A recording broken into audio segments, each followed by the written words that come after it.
It's really bright out here, but we're gonna do a goat area barn tour.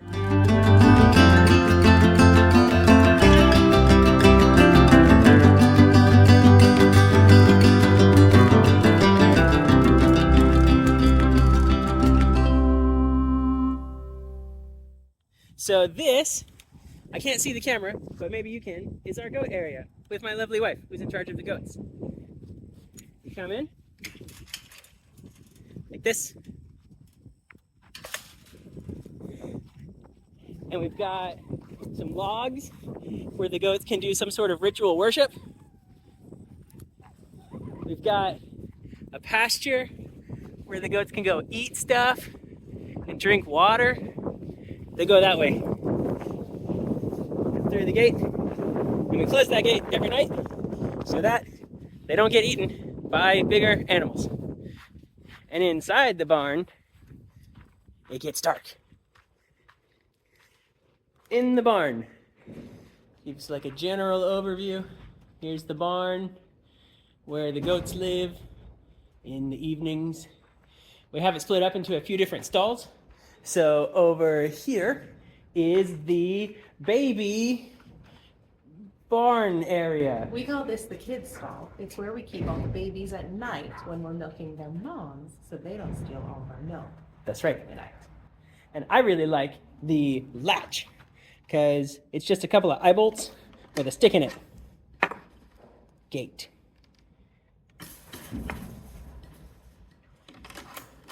We kind of invented that, but I don't know. We might probably found it on the internet. And then we come over here, and these are the useless areas that have a function, which is to... These are the kidding stalls. So they are useless most of the year.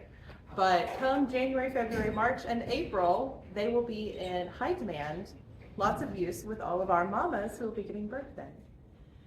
Speaking of mamas, over here, we have a milking stall. Got a milk stand. We've got a bunch of buckets full of minerals, including vinegar. And over here, we have food troughs. Do you want to show them how we use the food troughs at night? Yeah. So it's daytime right now, which means all the goats are gone. They're out to pasture, grazing, having a good time in the sun, staying warm. So there's nobody in the barn. But imagine it's evening, the goats know that it's dinner time. And we have very friendly goats. They love to come up to people all the time.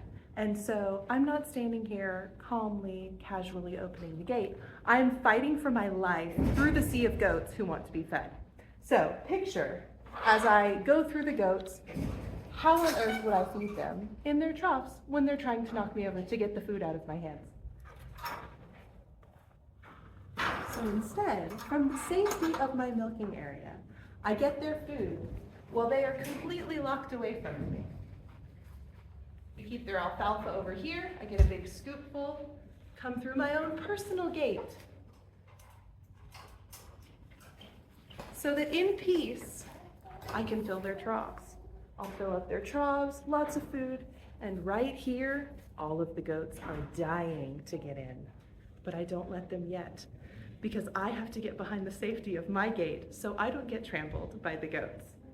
So I'll unlatch their gate, rapidly jump behind my own gate for safety, and the goats eat a nice happy meal. They get to spend all night over there picking up the crumbs, and I've not gotten trampled once. I invented the whole system. He did. Did I? All right, the last thing is we keep our boys and our girls in the same barn, but we don't want them to be with each other all the time. So we've got this huge fence in the middle that just cuts the barn in half. Through this door over here, our ladies can go out into their pasture. Through this door over here, our bucks can go out to their tiny version of the pasture. And we let them share hay through this big hay ring. And we let them share water on either side of the fence right there. And they even share their goat minerals. So completely separate boys and girls, but we only have to do all the things once. And it's great. That's the barn. Is there anything else that we missed? Nope, this is the barn. That's the top. That's the bottom. Now you've seen all the barn.